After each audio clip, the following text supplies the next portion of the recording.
இப்பொழுது நம்மளது ஜோதிட ஆசிரியர் திருமதி ஆனந்தி அவர்கள் இன்னைக்கு அவங்களோட தலைப்பு அப்படின்னு பார்த்தீங்கன்னா கேது நின்ற பலன். எந்த வீட்டில் கேது நின்றால் என்ன பலன்? அருமையான தலைப்பு. அன்பு சகோதரி ஆனந்தி அவர்களை பேச வருமாறு அழைக்கின்றோம். அனைவருக்கும் வணக்கம். நான் ஜோதிடர் ஆனந்தி, சேலம். எனக்கு உடலும் உயிரும் தந்த தாய் தந்தையருக்கு தலைவணங்குகிறேன். ஜோதிட ஞானம் வழங்கிய அனைத்து ஜோதிட குருமார்களின் பொற்பாதங்களை நமஸ்கரிக்கிறேன். ஸ்ரீ செந்தூரான் ஜோதிட அறக்கட்டளை நடத்தும் 7வது மாதாந்திர கருத்தரங்கிற்கு வருகை தந்திருக்கும் அனைத்து ஜோதிட ஆர்வலர்களையும் ஜோதிட ஆசான்களையும் வருக வருக என வரவேற்கிறேன். இந்த கருத்தரங்கில் எனக்கு பேச வாய்ப்பளித்த ஸ்ரீ செந்தூரான் ஜோதிட அறக்கட்டளை நிறுவனர் டாக்டர் பிரகாஷ் ஐயா அவர்களுக்கு பணிவான வணக்கத்தை தெரிவித்துக் கொள்கிறேன். இன்று நான் பேச எடுத்துக்கொண்ட தலைப்பு கேது நின்ற வீட்டின் பலன். ராகுவை போல் கொடுப்பவரில்லை, கேதுவை போல் கெடுப்பவரில்லை. அதுதான் பழமொழி. கேது என்ன கெடுப்பார்? யாருக்காவது ஏதாவது ஐடியா இருக்கா? ஆசையை கெடுப்பார். ஆசையே துன்பத்திற்கு காரணம். அப்ப ஆசையை கெடுத்துட்டா அவன் வாழ்க்கையில மிச்சம் எல்லாமே நல்லதாயிரும் இல்லையா? ஆசையை நோக்கி போக போகத்தான் மனுஷன் தப்பு பண்றான். ஒன்றிலிருந்து அடுத்த லெவலுக்கு போக போக அவன் குறுக்கு வழிக்கு போக வேண்டியது இருக்கு. அப்ப ஆசையை கெடுத்தால் அவன் பற்றற்ற நிலைக்கு போயிடுவானா? அவனுக்கு ஆன்மீகம் வசப்படுமா? மனிதனோட நோக்கமே என்ன? மனித பிறவியோட நோக்கமே என்ன? பிறப்பற்ற நிலை. அப்ப பிறப்பற்ற நிலையை கொடுக்கிறவர் யாரு? கேது. அப்ப மனுஷனா பிறந்த எல்லாருக்குமே ஆசையை கெடுத்து மோட்சத்தை கொடுக்கறதுக்காக தான் கேது ஆசையை கெடுக்கிறாரு. அதாவது ராகு கொடுக்கிறாரு, கேது கெடுக்கிறாரு அப்படின்னு சொல்றாங்க. உண்மையிலே அப்படி கிடையாது.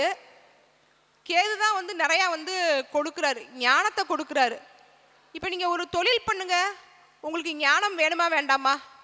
நீங்கள் ஒரு தொழில் பண்ணணும்னு நினைச்சீங்கன்னா அந்த தொழிலை பற்றிய ஞானம் உங்களுக்கு வேணும். அப்படி இல்லாமல் அந்த தொழிலை நீங்கள் பண்ண முடியாது.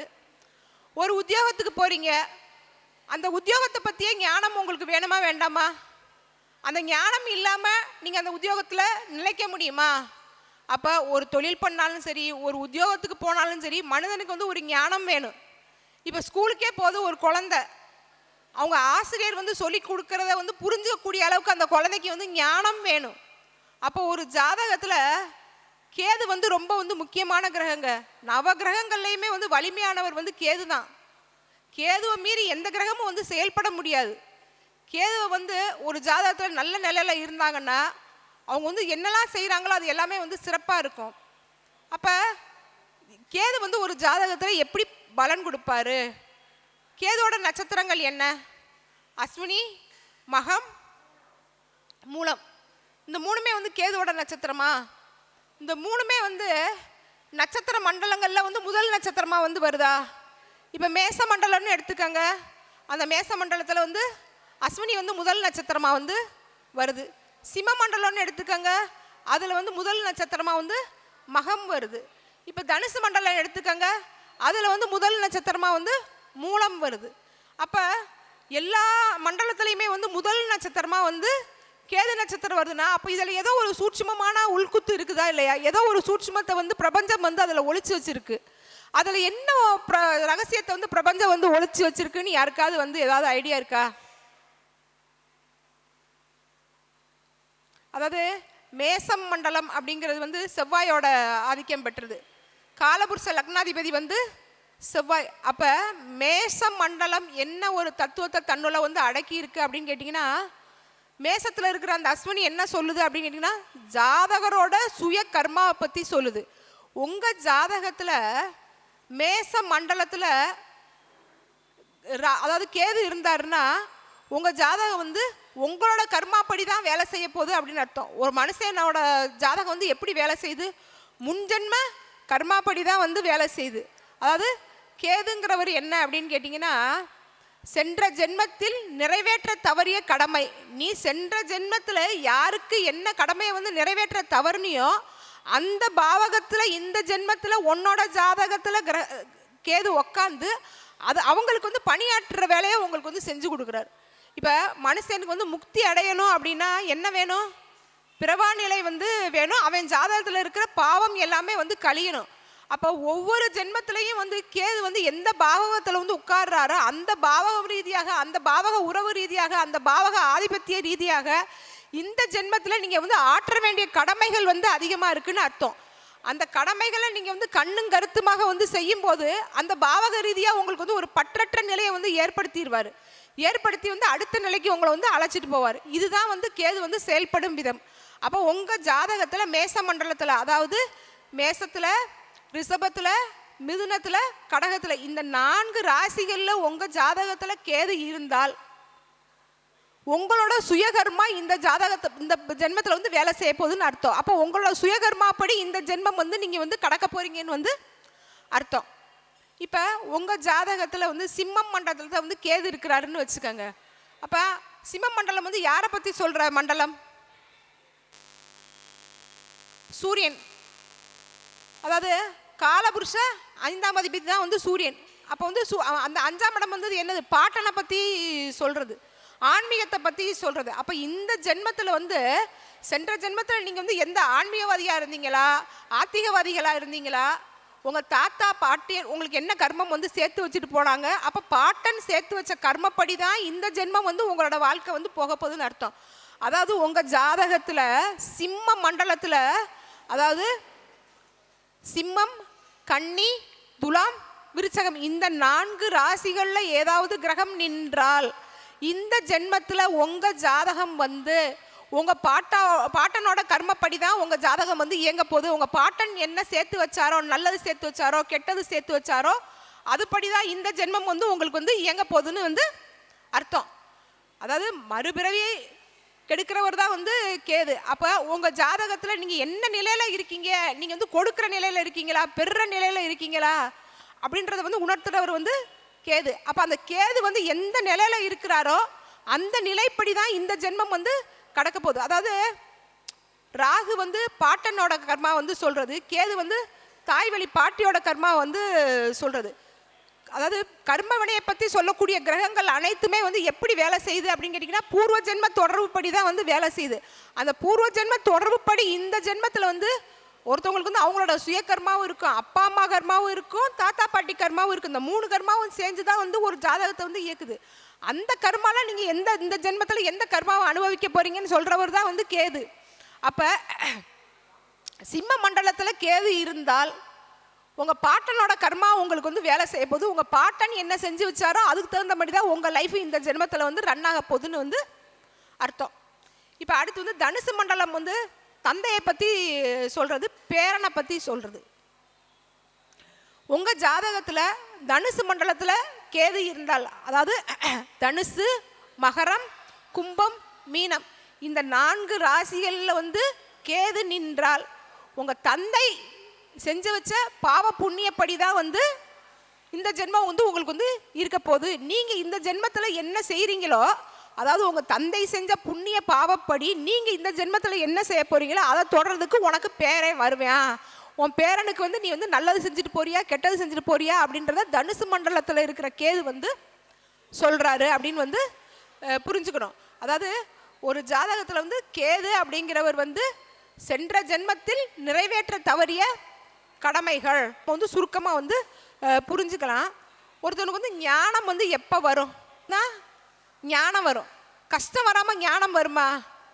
கேது உங்களுக்கு என்ன சொல்ல வர்றாரு அப்படின்னு கேட்டிங்கன்னா, நான் கூட்டிகிட்டு போகிற பாதை வந்து வேணால் உனக்கு கடுமையாக இருக்கும், ஆனால் நீ போய் சேர வேண்டிய இடம் வந்து உனக்கு பசுமையான சோலைவனமாக இருக்குன்றத சொல்கிறாரு. இப்போ நம்ம நடந்து போகிற பாதை வந்து கரடு முரடாக இருந்தால் கூட நம்ம போய் ரெஸ்ட் எடுக்க போகிற இடம், நம்ம ஆன்மா போய் வந்து ரெஸ்ட் எடுக்க போகிற இடம் வந்து தூய்மையானதாக நமக்கு வந்து அடுத்த பிறவியே இல்லாத நிலையை வந்து கொடுக்குற மாதிரி இருக்கும். அதனால் நான் போகிற வழியில் வான் வந்து கேது வந்து கூப்பிடுது. அப்போ ஆசையை கெடு அப்படின்னு கேது வந்து நமக்கு வந்து சொல்கிறாரு. அப்போ நீங்கள் வந்து ஒரு தப்புக்கு மேலே தப்பு வந்து பண்ணிக்கிட்டே இருக்கும்போது வந்து இந்த நம்ம சில பேர் சொல்லுவாங்க, அடுத்த பிறவி இருக்கா இல்லையான்னு வந்து எனக்கு தெரியாது. ஆனால் இந்த பிறவியில் நமக்கு கிடைக்கிற சந்தர்ப்பத்தை பயன்படுத்தி நான் எப்படிப்பட்ட குறுக்கு வழிக்கு வேணாலும் நான் போகிறேன். ஆனால் எனக்கு வந்து நல்லது நடக்கணும்னு அப்படின்னு வந்து நினைக்கிறாங்க. ஆனால் அப்படி கிடையவே கிடையாது. கேது வந்து நம்ம மனசில் உள்ள இருந்து செயல்படுற வந்து குண்டலினி சக்தி. குண்டலினி சக்தி என்ன அப்படின்னு கேட்டிங்கன்னா நம்மளோட மனசாட்சி. இப்போ நம்ம ஒரு சாப்பாடு சாப்பிட்றோம், இந்த சாப்பாடை நீ சாப்பிடு சாப்பிடாத அப்படின்னு நம்மளோட மனசாட்சி வந்து நமக்கு கவுண்டர் கொடுக்குதா? நம்ம இன்னைக்கு ஒரு சாப்பாடை வந்து சாப்பிட போகிறோம், இந்த சாப்பாடு உன்னோட உடம்புக்கு நல்லது இல்லை கெட்டது அப்படிங்கிறத நம்மளோட மனசாட்சி நமக்கு சொல்லுதா? அதுதான் வந்து கேது. நீ அதே மாதிரி இப்போ நம்ம ஒரு செயல் செய்ய போகிறோம், ஒரு இடத்துக்கு நம்ம வந்து போக போகிறோம், அந்த இடத்துக்கு நீ போனால் உனக்கு நல்லது, நீ இந்த செயலை செஞ்சால் உனக்கு நல்லது, இந்த செயலை நீ செஞ்சால் கெட்டது அப்படின்றத நமக்கு மனசாட்சி எப்பயுமே சொல்லிக்கிட்டே இருக்கா? அந்த மனசாட்சி தான் வந்து கேது. அப்போ மனசாட்சிப்படி சில பேர் சொல்லுவாங்க, எனக்கு வந்து உள்ளுணர்வு சொல்லிச்சு இதை செய்யாதேன்னு சொல்லிச்சு, அதனால் நான் செய்யலை தப்பிச்சிட்டேன்னு வந்து சொல்லுவாங்க இல்லையா? அது மாதிரி வந்து அந்த உள்ளுணர்வு அப்படிங்கிறதா நம்ம உடம்புல ஓடக்கூடிய அந்த குண்டலினி சக்தி, அதுதான் வந்து கேது. இப்போ சொல்லுங்கள், கேது நல்லவரா கெட்டவரா? கேது வந்து கெடுப்பாரா? சரி, இப்போ கேது வந்து கெடுக்க மாட்டாருன்னு எல்லாருமே வந்து சொல்லிட்டீங்க. இப்போ சூரியன் கூட வந்து கேது சேர்ந்துருக்கிறாரு. அப்போ சூரியனோட இயக்கத்தை சூரியனால ஒரு ஜாதகருக்கு கிடைக்க வேண்டிய பலனை வந்து கேது கொடுப்பாரா கெடுப்பாரா? கெடுப்பார். இப்போ நீங்கள் கொடுப்பாருன்னு சொன்னீங்கல்ல, கேது நல்லவர்னு சொன்னீங்கல்ல, அப்போ நல்லவர்னா சூரியன் கூட கேது சேர்ந்தா அவர் என்ன கொடுக்கணும்? தந்தையோட மகனுக்கு வந்து ஒரு இணக்கமான நிலையை வந்து கொடுக்கணும். சூரியன்றது வந்து ஆன்மா, அப்போ வந்து அவருக்கு வந்து ஆன்ம பலத்தை வந்து கொடுக்கணும். ஆனால் சூரியனுக்கும் கேதுவுக்கும் சம்பந்தம் இருந்தால் அந்த ஜாதகருக்கு ஆன்ம பலம் குறைதா கரையலையா? இப்போ சூரியன் கேது சேர்க்கையில் ஒரு குழந்தை பிறந்தா அது வந்து கிரகண தோஷத்தில் பிறந்த குழந்தைன்னு சொல்கிறோமா சொல்லலையா? அப்போ இங்கே நம்ம வந்து நல்லா வந்து புரிஞ்சுக்கணும். அதாவது சென்ற ஜென்மத்தில் சூரியனுக்கும் அப்பாவுக்கும் பையனுக்கும் ஏதோ ஒரு கருத்து வேறுபாடு வந்து இருந்திருக்கு. இந்த ஜென்மத்தில் சூரியனுக்கும் கேதுவுக்கும் சம்பந்தத்தை ஏற்படுத்தி அதை வந்து பேலன்ஸ் பண்ணால் மட்டும்தான் வந்து அடுத்த ஜென்மத்தில் வந்து அப்பாவுக்கும் பையனுக்கும் உள்ள அந்த கொடுக்கல் வாங்கல் வந்து நிவர்த்தி ஆகும். சொல்கிறேங்க, எல்லாமே நான் சொல்வேன், நீங்கள் எந்த கேள்வியுமே கேட்க வேண்டிய அவசியம் கிடையாது, எல்லாமே நானே வந்து சொல்லிடுவேன். சரிங்களா? இப்போ உங்களுக்கு புரியுதா புரியலையா? சூரியன் கேது வந்து சேர்ந்துக்கும் போது ஏன் வந்து ஆன்ம பலம் வந்து குறையுது? இப்போ நிறைய இடங்கள்ல வந்து சூரியனும் கேதுவும் வந்து சேர்ந்துருக்கும் போது அப்பாவும் பையனும் வந்து சண்டை அடிச்சுக்குவாங்க. ஒரு சில இடங்கள்ல வந்து கொஞ்சம் வந்து ரொம்ப நல்ல ஒரு முற்போக்கு மனப்பான்மையாக உள்ளவங்களாக இருந்தால் என்ன செய்வாங்க? ஒருத்தருக்கு ஒருத்தர் பேசாமல் வந்து ஒதுங்கி போயிடுவாங்க. சண்டை அடிச்சுக்கிட்டாலும் கஷ்டம்தான், அப்பாவும் பையனும் வந்து முகம் கொடுத்து பேசாமல் இருந்தாலும் கஷ்டம்தான். இப்போ இது வந்து ஒரு ராசி கட்டத்தில் வந்து சூரியன் வந்து ஒரு 3 டிகிரியில் இருக்குன்னு வச்சுக்கோங்க, கேது வந்து ஒரு 29 டிகிரியில் இருக்குன்னு வச்சுக்கோங்க. இப்போ இந்த இடத்துல வந்து அந்த சூரியன் கேது சேர்க்கை வந்து பலன் தருமா? ஒரு ராசி கட்டத்தில் சூரியன் வந்து 3 டிகிரியில் இருக்கு, கேது வந்து 29 டிகிரியில் இருக்கு. இப்போ இந்த சூரியன் கேது இணைவா வந்து பலன் தருமா தராதா? தராது. ஆனால் கண்டிப்பாக ஒரு 10% வேலை செய்யும். இப்போ தூரத்துக்கு தகுந்த மாதிரி அதோட பாதிப்புகள் வந்து குறையும். இப்போ பக்கமாக இருந்தாங்கன்னா அவங்களுக்குள்ள கருத்து வேறுபாடுகள் வந்து அதிகமாக இருக்கும், ஆன்ம பலம் குறையும், அவருக்கு தான் என்ன செய்ய போகிறோம் என்ன செய்யக்கூடாது அப்படின்றத வந்து புரியாது. ஆனால் அதுக்குள்ளே டிஸ்டன்ஸ் வந்து அதிகமாக இருக்கும்போது பாதிப்பு வந்து குறையுமே தவிர பாதிப்பு வந்து இல்லாமல் போகாது. இதுதான் வந்து அந்த ஒரு கிரக சேர்க்கையோட இது. கேது வந்து எந்த கிரகம் கூட சேர்ந்தாலும் அந்த கிரகத்தோட வலிமையை வந்து தான் எடுத்துக்குவார். ஏன்னா கேதுவுக்கு வந்து சொந்த வீடு வந்து கிடையாது, அது வந்து நிழல் கிரகம். தான் எந்த வீட்டில் உட்காந்துருக்கோ எந்த கிரகம் கூட வந்து சேர்ந்துருக்கோ அந்த கிரகத்தோட காரகத்துவத்தை தான் எடுத்துக்கிட்டு தன்னோட கட்டுப்பாட்டுக்குள்ளே அந்த கிரகத்தை வந்து கொண்டு வந்துடும். சரி, இப்போ இதுக்கு எல்லாத்துக்குமே நான் வந்து பரிகாரமும் வந்து கடைசி வந்து நான் வந்து சொல்லுவேன். இப்போ சந்திரன் கூட வந்து கேது சேர்ந்துருக்குது. சந்திரன் அப்படிங்கிறது வந்து மனசு, கேது அப்படிங்கிறது வந்து அந்த மனசுல ஒரு ட்விஸ்ட்டை வந்து உண்டு பண்ணுறவர். இப்போ சந்திரனும் கேதுவும் வந்து சேர்ந்துருந்தா அந்த ஜாதகருக்கு வந்து மனத்தடுமாற்றம் வருமா வராதா? நிறைய பேர் சொல்கிறாங்க சந்திரன் கேது சேர்ந்தவங்களை வந்து பைத்தியம்னு வந்து சொல்கிறாங்க, அறப்பைத்தியம்னு சொல்லுவாங்க, முழு பைத்தியம் கூட வந்து சொல்ல மாட்டாங்க. அதாவது முழு பைத்தியம்னா அதுக்கு வைத்தியம் பார்த்துடலாம், அறப்பைத்தியத்துக்கு வைத்தியம் பார்க்க முடியாது. ஏன் அந்த சந்திரன் கேது சேர்ந்தவங்களை வந்து அறப்பைத்தியம்னு வந்து சொல்கிறாங்க அப்படின்னு கேட்டிங்கன்னா, அவங்களுக்கே அவங்க என்ன பேசுகிறோன்றது தெரியாது. காலையில் ஒரு பேச்சு பேசுவாங்க, மத்தியானம் ஒரு பேச்சு பேசுவாங்க, நைட்டு ஒரு பேச்சு பேசுவாங்க. சமயத்தில் நான் பேசுனதை நான் பேசவே இல்லைன்னு கற்பூரம் அடித்து சத்தியம் பண்ணுவாங்க. அவங்களுக்கே அவங்க என்ன பேசுகிறாங்கன்றது வந்து புரியாது. மறதியை வந்து கொடுத்துருவாரு. சந்திரன் வந்து வளர்ந்து தேயிற கிரகம் அப்படின்றதுனால அவங்களுக்கே அவங்க என்ன செய்கிறாங்கன்றத வந்து புரியாத ஒரு நிலை, புத்தி தடுமாற்றத்தை வந்து கண்டிப்பாக வந்து மனத்தடுமாற்றத்தை வந்து அதிகமாக வந்து கொடுப்பாரு சந்திரன் அந்த கேது கூட சேரும்போது. இப்போ சந்திரன்னா வந்து தாய், சந்திரன்னா வந்து உணவு, சந்திரன்னா வந்து அவங்களோட புத்தி. இந்த 3 விஷயங்களையுமே வந்து கேதுவும் சந்திரனும் வந்து சேரும்போது கண்டிப்பாக அதுக்குள்ள தாக்கம் வந்து ஜாதகருக்கு கண்டிப்பாக வந்து உண்டு. இப்போ முதல்ல நம்ம வந்து சூரியனுக்கும் கேதுவுக்கும் உள்ள சம்பந்தத்துக்கு சொன்ன மாதிரி தான் இப்போ சந்திரனுக்கும் கேதுவுக்கும் வந்து சம்பந்தம் இருக்கும்போது அந்த டிகிரி வித்தியாசம் இருந்தால் வந்து கிடையாது. சில கேஸில் எப்படி இருக்கும் அப்படின்னு கேட்டிங்கன்னா, இப்போ கேது வந்து ஒரு கட்டத்தில் வந்து மேசத்தில் வந்து ஒரு 5 டிகிரியில் இருக்காருன்னு வச்சுக்கோங்க. சந்திரன் வந்து இப்போ மீனத்தில் வந்து ஒரு 27-28 டிகிரியில் இருந்தால் இந்த இதுமே வந்து கிரக சேர்க்கையாக வந்து வேலை செய்யும். அடுத்தடுத்த கட்டத்தில் இருக்குது அப்படின்னு வந்து சொல்லுவாங்க. ஆனால் கூட பாகை இடைவெளியில் பார்க்கும்போது இது வந்து கிரக சேர்க்கையாக வந்து கண்டிப்பாக வந்து வேலை வந்து செய்யும். அப்பையும் வந்து அந்த சந்திரன் கேது சேர்க்கை வந்து ஜாதகருக்கு வந்து பாதிப்பை வந்து கொடுக்கும். இப்போ அடுத்து வந்து செவ்வாய் கேதுன்னு எடுத்துக்கோங்க. இப்போ செவ்வாயும் கேதுவும் சேர்ந்து இருந்துச்சுன்னா ஜாதகருக்கு எந்த மாதிரியான பாதிப்பை கொடுக்கும்? உடம்புல வந்து ரத்தம் கெட்டு போயிடும். அவரோட நோய்க்கு என்ன காரணமே வந்து தெரியாது. அதாவது செவ்வாய் அப்படிங்கிறது உடம்புல ஓடுற ரத்தம், ஆற்றல். ஒரு மனிதனுக்கு ஆற்றல் வேணும்னா செவ்வாய் வந்து பலமாக வந்து இருக்கணும். செவ்வாய் பலமாக இருக்கிறவங்களுக்கு தான் வந்து ஆற்றல் வந்து இருக்கும். இப்போ செவ்வாயும் கேதுவும் வந்து சேரும்போது ஜாதகருக்கு வந்து ஆற்றல் வந்து குறைஞ்சவராக வந்து இருப்பார். அவரோட ரத்தம் வந்து கெட்டு போயிடும். இந்த சொல்லுவாங்க இல்லையா, சில பேருக்கு வந்து ஹீமோக்ளோபின் வந்து கம்மியாக இருக்குன்னு சொல்லுவாங்க இல்லையா, அவங்களுக்குலாம் வந்து செவ்வாய் கேது சம்மந்தம் வந்து இருக்கும். இல்லை செவ்வாய் ராகு வந்து சம்மந்தம் இருக்கும். செவ்வாய் ராகு சம்மந்தம் இருந்தால் எடுத்ததுக்கெல்லாம் டென்ஷன் ஆகி ப்ரெஷர் வரும், அறுத்து விட்டுரும். ஆனால் செவ்வாயும் கேதுவும் வந்து சேரும்போது உடலையே இருந்து என்ன அவருக்கு பிணி அப்படின்றதே வந்து கண்டுபிடிக்க முடியாத ஒரு பாதிப்பை வந்து கொடுக்கும். நீங்கள் வந்து 10 டாக்டரை கன்சல்ட் பண்ணால் கூட ரிப்போர்ட் வந்து நல்லா இருக்குது, நார்மலாக இருக்குன்னு வரும். அந்த நோயோட தன்மையோ அது என்ன பிரச்சனைன்றதோ அதை வந்து வெளிப்படுத்த கூடாது அந்த செவ்வாய் கேது சேர்க்கை. அதே மாதிரி உடன் பிறந்தவங்களால எப்பயுமே வந்து மன உளைச்சல் வந்து இருக்கும். சொத்தால் மன உளைச்சல் இருக்கும். அவங்களுக்கு வந்து பூர்வீக சொத்தாக இருந்தாலும் சரி, அவங்க வாங்கக்கூடிய சொத்தாக இருந்தாலும் சரி, அந்த சொத்தால் கண்டிப்பாக மன உளைச்சல் இல்லாமல் ஜாதகருக்கு வந்து போக சில பேர் நான் வந்து டாக்குமெண்ட்லாம் நல்லா வந்து செக் பண்ணிட்டேன் அப்படின்னு வந்து சொல்லுவாங்க. ஆனால் அவங்களுக்கு கூட வந்து கரெக்டாக பாருங்கள், ஏதாவது ஒன்று அந்த வீட்டுக்கு அவங்க வந்து வீடு கட்டி குடியேறி போனதுக்கப்புறம் அதில் வந்து ப்ராப்ளம் வந்து வரும். இல்லை அந்த வீட்டுக்குள்ளே போனாலே வந்து எனக்கு ஏதோ ஒரு அமானுஷ்ய சக்தி இருக்கிற மாதிரி இருக்குது அப்படின்னு சொல்லுவாங்க. பார்த்தீங்களா, அவங்களுக்குலாம் வந்து செவ்வாய் கேது சம்மந்தம், செவ்வாய் ராகு சம்மந்தம் இருக்குன்றது வந்து நம்ம வந்து புரிஞ்சுக்கணும். இப்போ அதே மாதிரி புதன் கேது சம்மந்தம் அப்படின்னா, புதன்னா வந்து கல்வி, புதன்னா வந்து புத்தி, புதன்னா வந்து டாக்குமெண்ட்டு. புதன் கேது சம்மந்தம் இருக்கிற பிள்ளைங்கள்லாம் பாருங்கள் நல்லா படிப்பாங்க. ஆனால் எக்ஸாமில் போய் அவங்களால வந்து ப்ரெசென்ட் பண்ண முடியாது. கரெக்டாக போய் எக்ஸாம் எழுதுகிற நேரத்தில் அவங்களுக்கு வந்து மறந்து போயிடும். அதெல்லாம் வந்து ரொம்ப கொடூரமான விஷயம் இல்லையா? நல்லா படிக்கிற ஒரு குழந்தை எக்ஸாமில் போய் ப்ரெசென்ட் பண்ண முடியலைன்னா பெரிய ஒரு மன உளைச்சல் தானே. அது மாதிரி வந்து புதன் கேது வந்து ஒரு டாக்குமெண்ட் சம்மந்தப்பட்ட ப்ராப்ளத்தை வந்து ஜாதகருக்கு வந்து கொடுக்காமலே வந்து போகாது.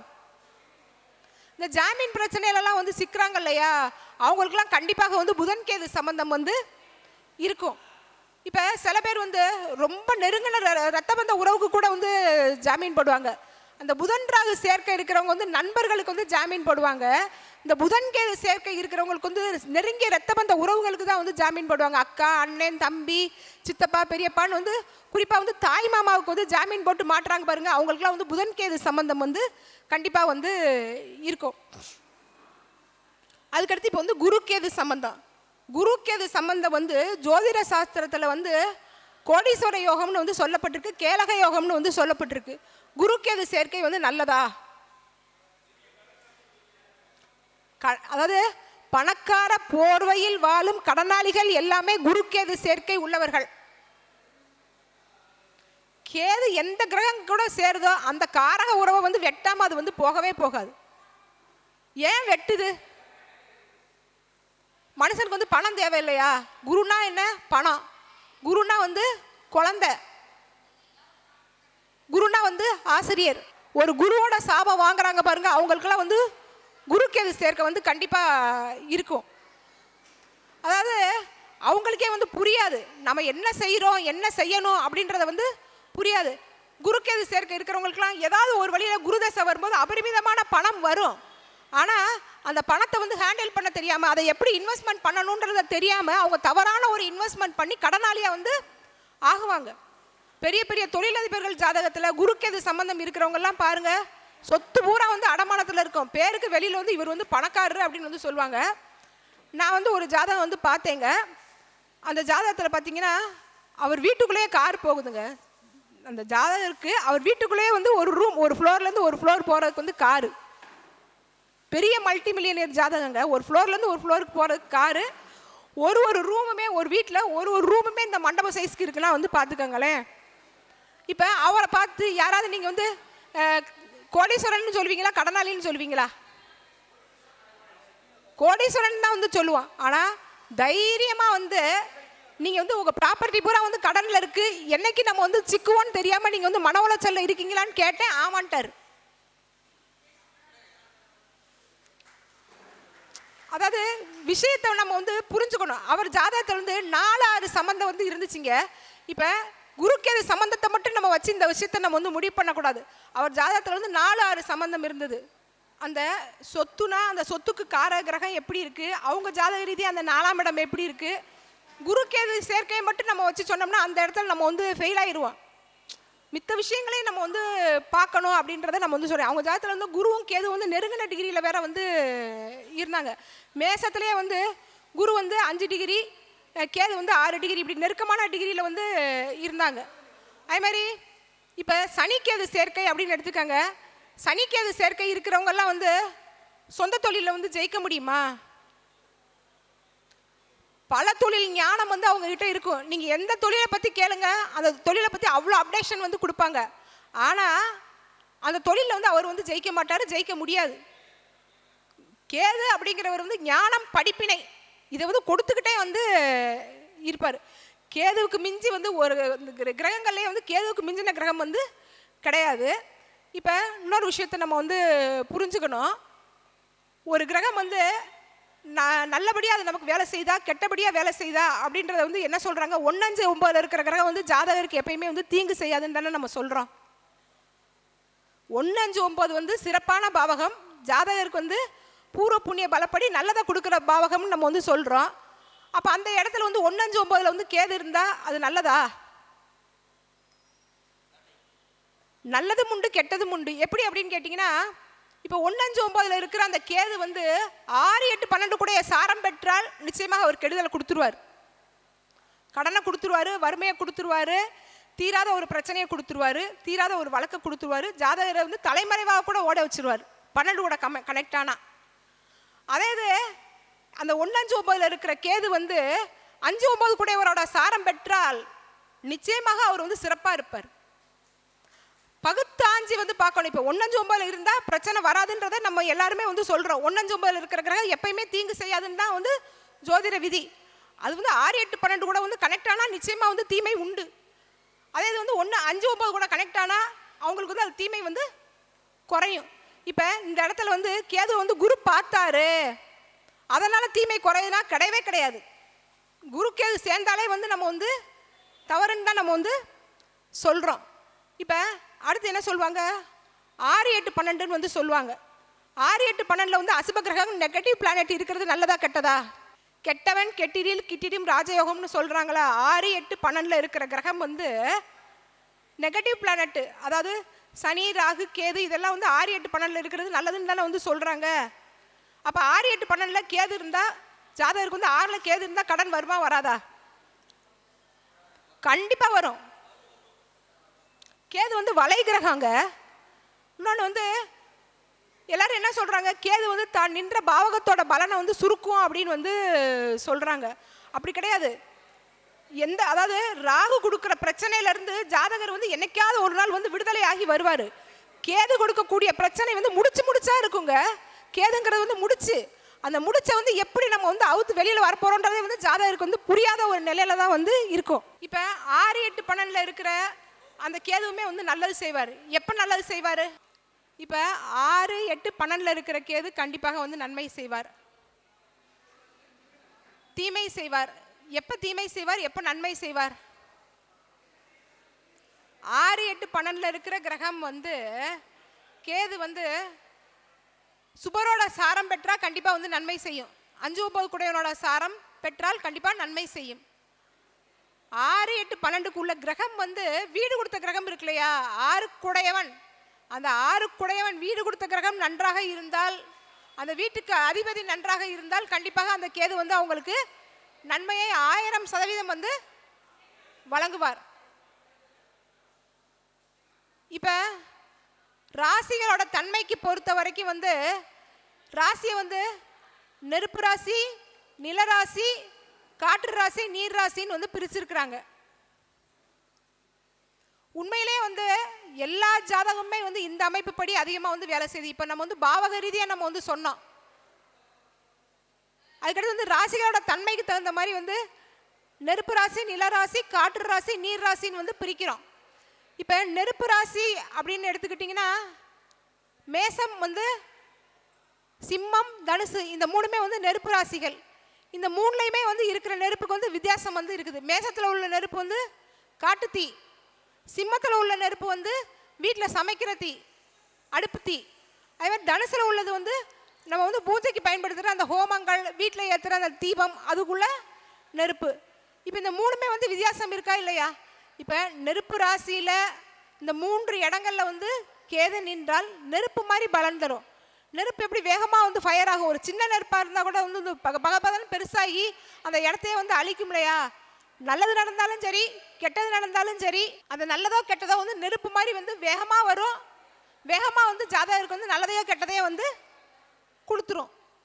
அதே மாதிரி இப்போ நிலராசி அப்படின்னா நிலம் அப்படிங்கிறது வந்து ஸ்லோவாக வந்து வேலை செய்கிறது. அதாவது ரிஷபம், கன்னி, மகரம் இந்த மூணுமே வந்து நிலராசிகள்.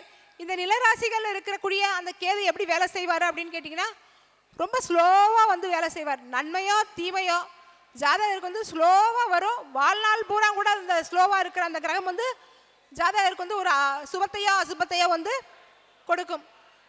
இதே இது வந்து காற்று ராசின்னு வச்சுக்கோங்க. காற்று ராசி அப்படிங்கிறது வந்து மிதுனம், துலாம், கும்பம் இந்த 3 ராசிகள் இருக்கிற அந்த கேது வந்து எப்படி பலன் தருவார் அப்படின்னு கேட்டிங்கன்னா காற்று வந்து இதமாகவும் இருக்கும், பூகம்பமான பெரிய காற்றாகவும் வந்து இருக்கும், தெண்டல் காற்றாகவும் வந்து இருக்கும். இப்போ ஒவ்வொரு இடத்துக்கு தகுந்த மாதிரி அது வந்து பூகம்பமா தெண்டல் காற்றா அப்படிங்கிறது வந்து மாறுபடும். ஆனால் காற்றை வந்து கணிக்க வந்து முடியாது. காற்று வந்து ஒரு இடத்துல வந்து நிலையாக நிற்காது. காற்று வேகமாக வரும், வேகமாக வந்து போதும், யாரும் அதை வந்து பார்க்க முடியாது. அப்போ அந்த காற்று ராசிகளில் இருக்கக்கூடிய கேது வந்து காற்று மாதிரி வேலை செய்யும். எப்போ பலன் கொடுக்கும்னு தெரியாது, எப்போ பலன் கொடுக்காதுன்னு வந்து தெரியாது. ஜாதகர் வந்து நமக்கு வந்து எந்த பிரச்சனையும் இல்லை அப்படின்னு நினச்சிக்கிட்டு இருக்கும்போது வந்து பிரச்சனை வந்து விஸ்வரூபம் எடுக்கும். நம்ம பிரச்சனையிலேருந்து தப்பிச்சிட்டோம் அப்படின்னு நினைக்கும் போது விஸ்வரூபம் எடுக்கும். நம்ம வந்து சேஃபாக இருக்கோம் அப்படின்னு நினைக்கும் போது அது வந்து விஸ்வரூபம் எடுக்கும். எப்போ வந்து பிரச்சனை வரும் அப்படின்னு வந்து அந்த காற்று ராசியில் இருக்க கேதுவுக்கு வந்து நம்ம வந்து நிர்ணயமே கொடுக்க முடியாது. வருமா போகுமா அப்படின்ற ஒரு நிலையற்ற தன்மையை கொடுக்கறதான் காற்று ராசியில் இருக்கக்கூடிய கேது. இப்போ நிலராசி அப்படின்னு நீர் ராசி அப்படின்னு நம்ம வந்து எடுத்துக்கிட்டோம்னா கடகம், விருச்சகம், மீனம் இந்த மூணுமே வந்து நீர் ராசிகள். இந்த நீர் ராசிகளில் இருக்கக்கூடிய கேது எப்படி பலன் தரும் அப்படின்னு கேட்டிங்கன்னா நீர் என்ன செய்யும்? ஆக்கவும் செய்யும், அழிக்கவும் செய்யும். நீருக்கு வந்து ஆக்கக்கூடிய சக்தியும் உண்டு, அழிக்கக்கூடிய சக்தியும் உண்டு. இப்போ குளத்தில் இருக்க தண்ணி வந்து பெருசாக வந்து கெட்டி கிடக்கிற தண்ணி வந்து பெருசாக வந்து பாதிப்பை வந்து கொடுக்காது. கிணத்து தண்ணியும் வந்து அந்த குறிப்பிட்ட அந்த கிணத்துக்குள்ளே மட்டும்தான் பாதிப்பை வந்து கொடுக்க முடியும். ஆனால் கடலில் போய் ஒருத்தன் வந்து சிக்கிட்டானா அவனை வந்து காப்பாற்றுறது கஷ்டமா இல்லையா? அதே மாதிரி இப்போ கடகத்தில் இருக்கிற கேது ஒரு மாதிரியான ப்ளஸ்ஸையும் மைனஸையும் கொடுக்கும், விருச்சகத்தில் இருக்கிற கேது ஒரு மாதிரி ப்ளஸ்ஸையும் மைனஸையும் கொடுக்கும், மீனத்தில் இருக்கிற கேது ஒரு மாதிரி ப்ளஸ்ஸையும் மைனஸையும் கொடுக்கும். ஆனால் நீர் வந்து விவசாயம் செஞ்சு நம்ம வந்து பயிராக்கவும் செய்கிறோம், நம்ம வந்து நம்மளை சுத்தப்படுத்திக்கவும் செய்கிறோம். அதே நேரத்தில் பூகம்பம், சுனாமி இதெல்லாம் வந்து வரும்போது பாதிக்கப்படுறாங்க இல்லையா? நீர் வந்து ஆக்கவும் செய்யும், அழிக்கவும் செய்யும். இப்போ இதுக்கு பரிகாரம் என்ன அப்படின்னு வந்து கேட்டிங்கன்னா இப்போ நெருப்பு ராசியில் வந்து கேது என்றால் நீங்கள் வந்து திருவண்ணாமலைக்கு வந்து போகலாம், கோயிலில் வந்து தீபம் போடலாம், அக்கினி சட்டி எடுக்கலாம், இந்த மாதிரியான பரிகாரங்கள் வந்து செய்யலாம். நிலராசியில் வந்து கேது நின்றால் நீங்கள் என்ன மாதிரியான பரிகாரம் செய்யணும் அப்படின்னு கேட்டிங்கன்னா பாத யாத்திரை போகணும். பாத யாத்திரை போகிறவங்களுக்கு உங்களால் முடிஞ்ச உணவு தானம், உடை தானம், ஆடை தானம் வந்து பண்ணலாம். நிலராசியில் வந்து கேது நின்னால் நீங்கள் வந்து காஞ்சிபுரம் ஏகாம்பரேஸ்வரர் கோயிலுக்கு வந்து போகலாம். காஞ்சிபுரம் ஏகாம்பரேஸ்வரர் கோயிலுக்கு போயிட்டு வரும்போது உங்களுக்கு சுபமான பலன்கள் வந்து நடக்கும். இப்போ காற்று ராசியில் உங்களுக்கு வந்து கேது நின்றால் ஸ்ரீ காளஹஸ்தி போகணும். மந்திர பிரயோகங்கள் வந்து நிறையா பண்ணணும். நிறைய வந்து மந்திரங்கள் வந்து சொல்லணும், ஸ்லோகங்கள் வந்து நிறையா சொல்லணும். அதே மாதிரி நீர் ராசியில் வந்து கேது நின்னா அகிலாண்டேஸ்வரி ஜம்புகேஸ்வரர் கோயிலுக்கு ஸ்ரீரங்கத்துக்கு வந்து போயிட்டு வரணும். இவங்களுக்கு வந்து இந்த மாதிரியான பரிகாரங்கள் செய்யும்போது நிறைய நல்ல வாழ்வியல் மாற்றங்கள் நடக்கும். இது வரைக்கும் பேச்ச பொறுமையாக கேட்ட அனைவருக்கும் நன்றி. பேசிய சேலம் ஆனந்தி அம்மா அவர்களுக்கு ஸ்ரீ செந்தூரான் ஜோதிட அறக்கட்டளையின் நிறுவனர் பொன்னாடை போற்றி கௌரவிக்கப்படுகிறது.